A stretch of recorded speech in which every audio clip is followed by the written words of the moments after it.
घर में दरिद्रता लाती हैं महिलाओं की ये नाइन आदतें। घर के बड़े बुजुर्ग भी अक्सर इन आदतों को लेकर कई बार रोक टोक करते हैं, जिसकी वजह से अपनी जिंदगी में असफलता का सामना करना पड़ता है। क्या है वो बातें, आइए देखते हैं। नंबर 1, कभी भी अपने किचन के अंदर जूठे बर्तनों को बहुत देर तक नहीं रखना चाहिए। क्यों? खाना खाने के तुरंत बाद इन बर्तन को धोकर उनकी जगह पर रख देना चाहिए। कई लोगों की आदत होती है कि वह रात को खाना खाने के बाद बर्तनों को किचन में ही बिना धोए छोड़ देते हैं, लेकिन इस आदत से आपके घर में नकारात्मक ऊर्जा उत्पन्न होती है। इसीलिए आपको किचन में कभी भी जूठे बर्तन नहीं रखना चाहिए। इससे राहु और केतु का अशुभ प्रभाव आपके घर पर पड़ता है। साथ ही खाना खाने के बाद कभी भी थाली में हाथ ना धोएं। ऐसा करने से आप अपने भाग्य को कमजोर बना देते हैं। नंबर 2, आजकल के मॉडर्न ज़माने में सभी लोग अपने बिस्तर पर ही बैठकर कोई काम करना पसंद करते हैं।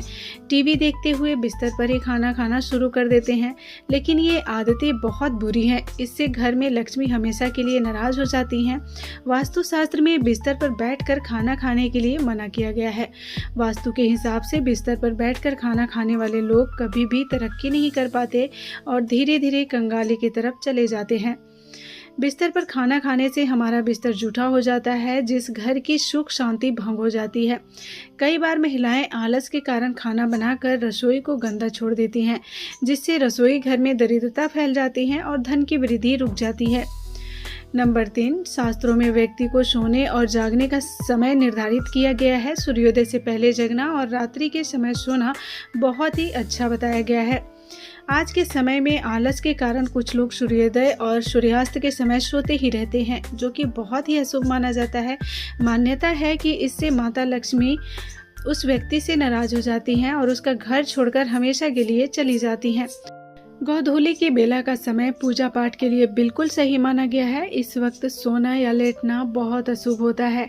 इसके अलावा आप जिस बिस्तर पर सोते हैं वहां पर कभी भी गंदगी ना रखें। बेड पर गंदगी या फिर फटी हुई चादर ना बिछाएं। इसकी वजह से नकारात्मक ऊर्जा का असर आपके भाग्य पर पड़ता है। सुबह उठते के साथ ही बेड को साफ कर दें और चादर को सही तरीके से बिछा दें। साथ ही फटी पुरानी चादरों को अपने बिस्तर पर ना बिछाएं, इससे दरिद्रता आती है। नंबर 4, रोजाना पूजा करने के बाद पूजा घर में मंदिर की सफाई जरूर करें और इस बात का ध्यान रखें कि पूजा घर कभी गंदा ना हो। इससे आपके घर में उन्नति बनी रहेगी और माता लक्ष्मी आप पर अपना कृपा सदैव बनाए रहेंगी। अगर आप रोजाना पूजा नहीं करते हैं तो भी मंदिर में कभी भी धूल मिट्टी जमने ना दें। इससे आपके घर में दरिद्रता का वास होता है और घर में मानसिक तनाव बना रहता है। हिंदू धर्म में पूजा और व्रत का बड़ा महत्व बताया गया है, लेकिन अगर पूजा और व्रत नहीं करते हैं तो इससे माता लक्ष्मी नाराज होती है, जिसके कारण आपके घर में आर्थिक तंगी और गरीबी का सामना करना पड़ता है। नंबर 5, रात में कपड़े धोने से बचना चाहिए। ऐसा करने से घर में नकारात्मकता का वास होता है, क्योंकि रात में नकारात्मक शक्तियां ज़्यादा प्रभावशाली रूप में रहते हैं। इसीलिए रात में कपड़े धोने से घर में व्यक्ति रोगी होता है। इसके अलावा रात में झाड़ू लगाने से वास्तुशास्त्र में सख्त मना किया गया है। झाड़ू में माता लक्ष्मी निवास करती हैं, इसीलिए जो भी व्यक्ति रात को संध्या काल में के बाद झाड़ू लगाता है, माता लक्ष्मी नाराज हो जाती हैं।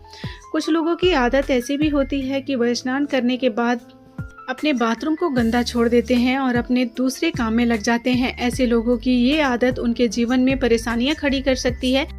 इसके अलावा घर में बाथरूम में या टॉयलेट के दरवाजे को हमेशा खुला रखने से घर में नकारात्मक ऊर्जा फैलती है। इसीलिए इस दरवाजे को हमेशा बंद करके रखना चाहिए। नंबर 6, नाखून चबाने की आदत अक्सर लोगों में देखा गया है, जिसकी वजह से ऐसे लोगों का सूर्य कमजोर होने लगता है। ऐसे लोगों को आंखों की समस्या रहती है। वैसे ही कुछ लोगों की आदत होती है इधर उधर जूते फेंक देना, जिसकी वजह से जीवन में नकारात्मक ऊर्जा आने लगती है। दोस्तों, उम्मीद है आप सभी को मेरे द्वारा बताई गई जानकारी अच्छी लग रही होगी। अगर वीडियो अच्छी लगी हो तो चैनल को सब्सक्राइब करके बेल आइकन को प्रेस कर लीजिएगा। साथ ही वीडियो को लाइक करके अपनी फैमिली और फ्रेंड्स के साथ शेयर जरूर कर दीजिएगा। मिलते हैं कल एक और नई वीडियो के साथ। तब तक के लिए अपना ख्याल रखिए, अपनी फैमिली अपने पेरेंट्स का ख्याल रखिए। धन्यवाद।